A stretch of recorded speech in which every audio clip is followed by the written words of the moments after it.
Bonjour à tous et bienvenue dans ce nouveau podcast de Femmes à part qui est le dernier du mois d'octobre. Bon, je sais que ce podcast est publié au mois de novembre, 1er novembre, mais c'est parce que c'était pour faire ça de façon logique et avoir des semaines complètes.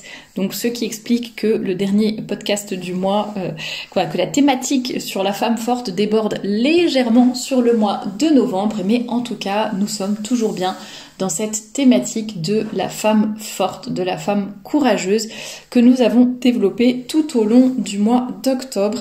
J'espère d'ailleurs que cette thématique vous a plu. N'hésitez pas à m'en suggérer d'autres si vous avez d'autres idées ou si vous avez des questions ou des retours d'expérience pour compléter un petit peu ce qui a été dit dans les podcasts et dans les articles du blog également.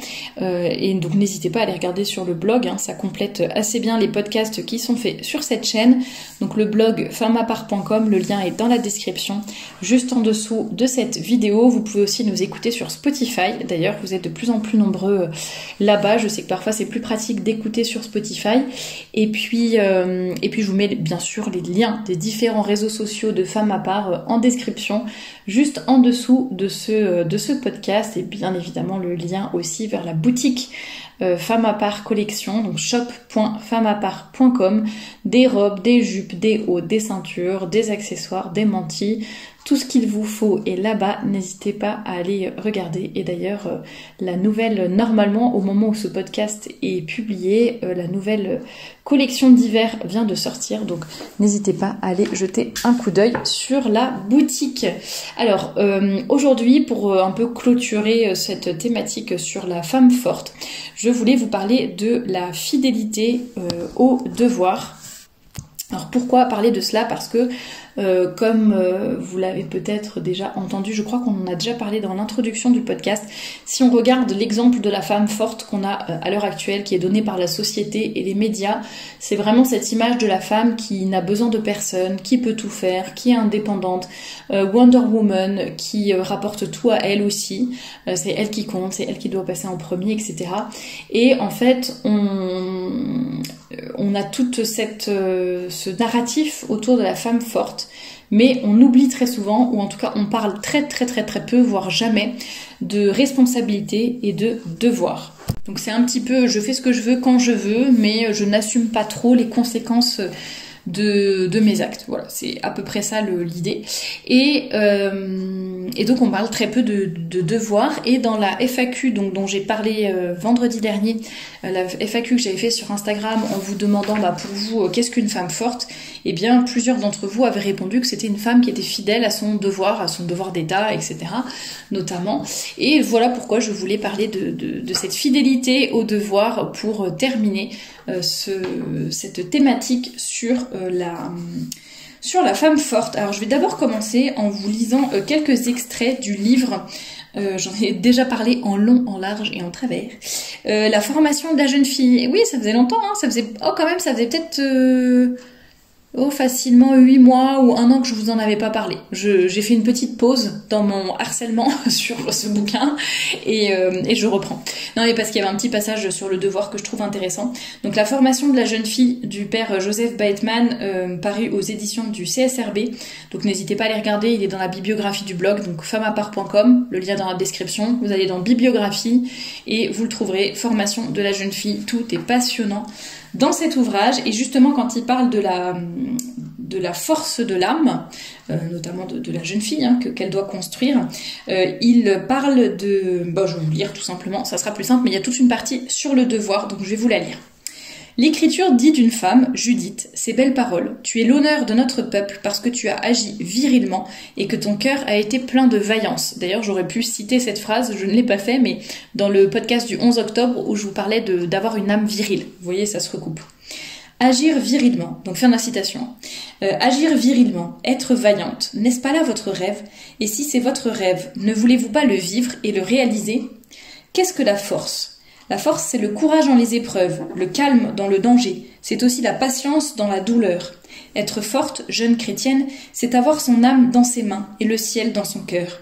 Être forte, c'est aller au devoir, en subir la magnifique emprise et lui rester toujours fidèle. Le devoir, que de belles choses ce simple mot exprime. Quand on en a le culte, quand on en devient le glorieux esclave, on ressemble aux rochers que les vagues s'en viennent battre, mais qu'elles ne sauront jamais ébranler. C'est beau comme image et ça rejoint encore une fois ce que nous disions dans le podcast de vendredi dernier par rapport à la femme qui doit rester, justement la femme forte, qui doit rester un roc même dans les tempêtes. C'est exactement ça. Alors qu'est-ce que le devoir ? Le devoir est l'expression la plus absolue de la volonté de Dieu. Il se présente à vous comme un mot d'ordre transmis à la conscience de la part de celui qui a tout droit sur vous et qui réclame à juste titre l'honneur de votre obéissance. Le devoir, c'est la consigne, comme pour un soldat, etc. Donc là, il y a toute une métaphore qui est faite. Comment faut-il remplir son devoir ? Il faut le remplir gaiement. Si vous vous en acquittez en murmurant, d'un air boudeur, comme une écolière qui fait son pensum, comme l'esclave qui obéit à la menace, votre devoir vous paraîtra très lourd, très dur, et pour cela très difficile. Tandis qu'en le remplissant avec joie, avec entrain, à plein cœur de toute votre âme, il vous sera léger et les difficultés s'aplaniront. Comment faut-il le remplir ? Donc gaiement, et ensuite il faut le remplir avec esprit de foi. Quand on le néglige, on désobéit à Dieu, on a l'air de se plaindre de lui, de le mépriser. Aux yeux d'une vraie chrétienne, le devoir étant un ordre venu du ciel, toute discussion cesse pour elle, tout murmure s'éteint. Remontant au principe, elle se dit qu'elle n'a des devoirs que parce que Dieu a des droits sur elle.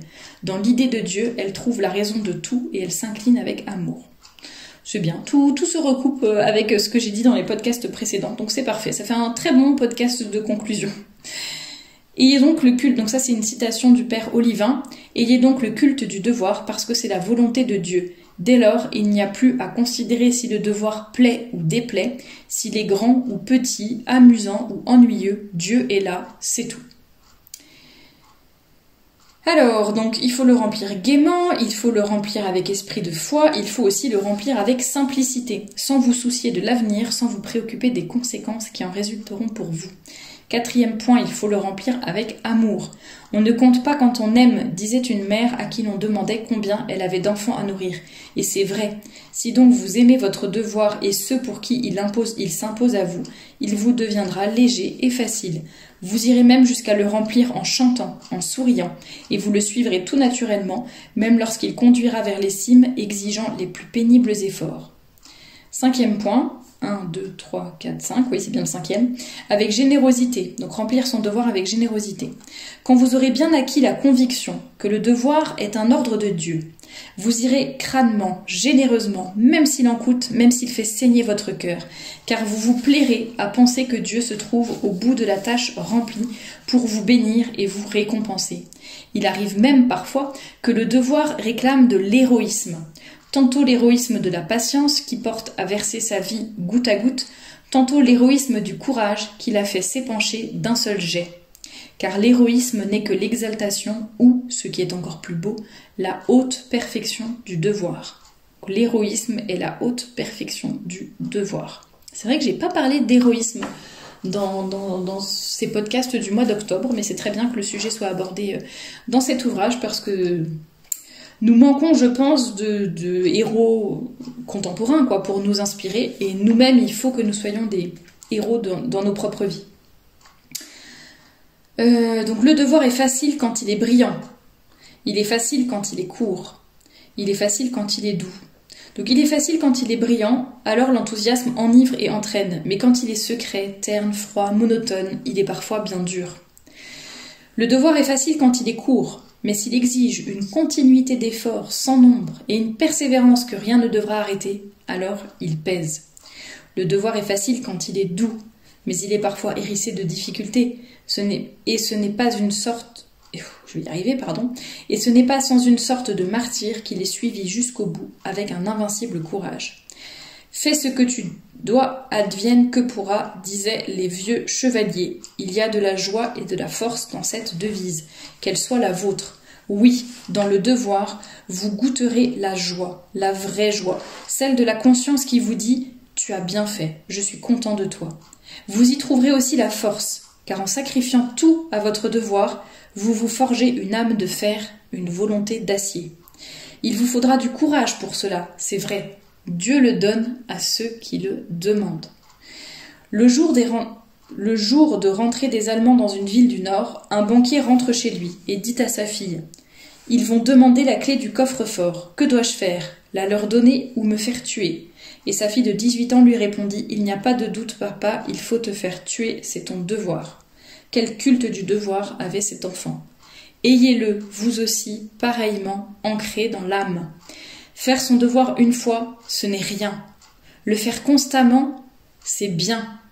Le faire simplement, sans hésitation jusqu'au bout, c'est très bien.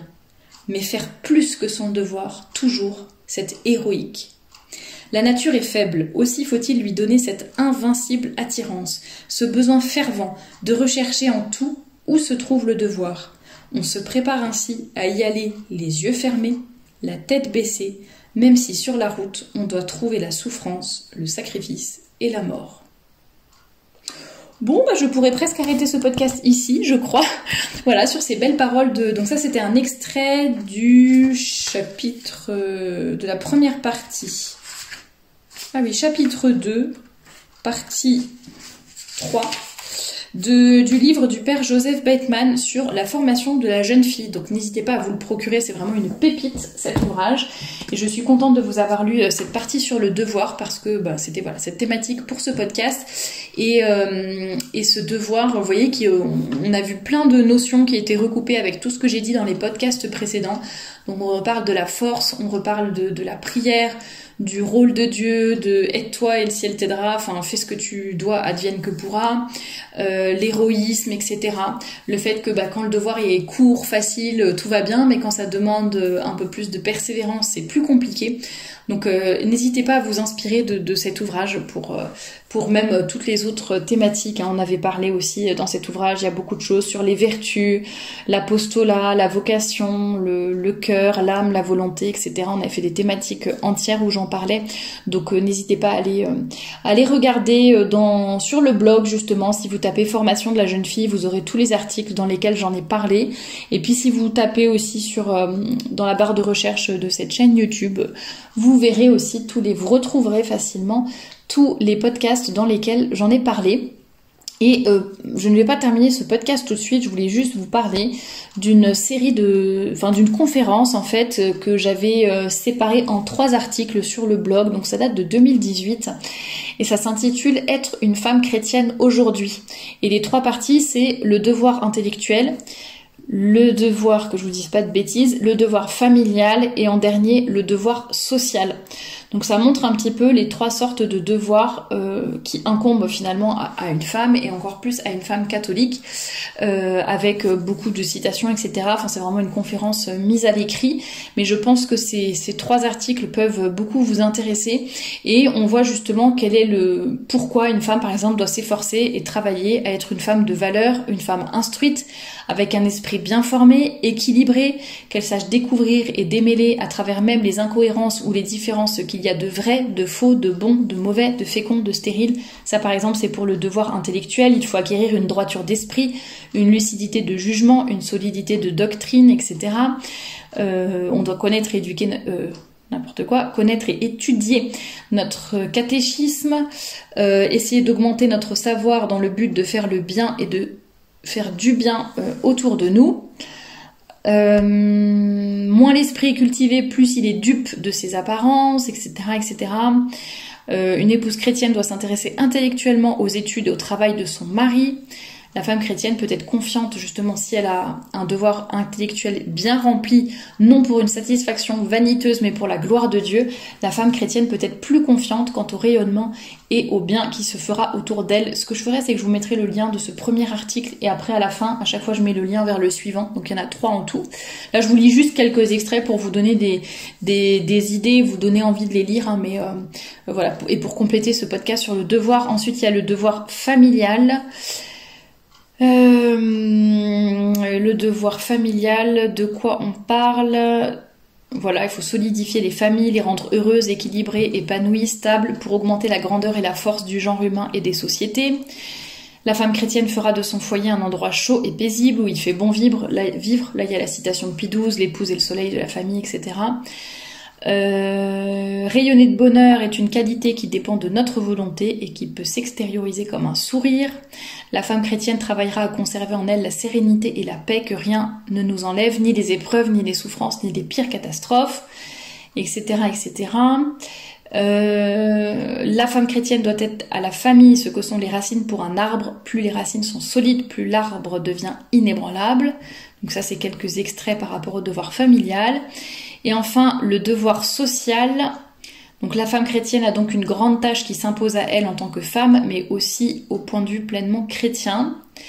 C'est par sa tâche sociale que la femme chrétienne témoigne de sa foi et de sa vie chrétienne. Donc elle doit travailler de toutes ses forces à l'amélioration du sort matériel et moral de tous.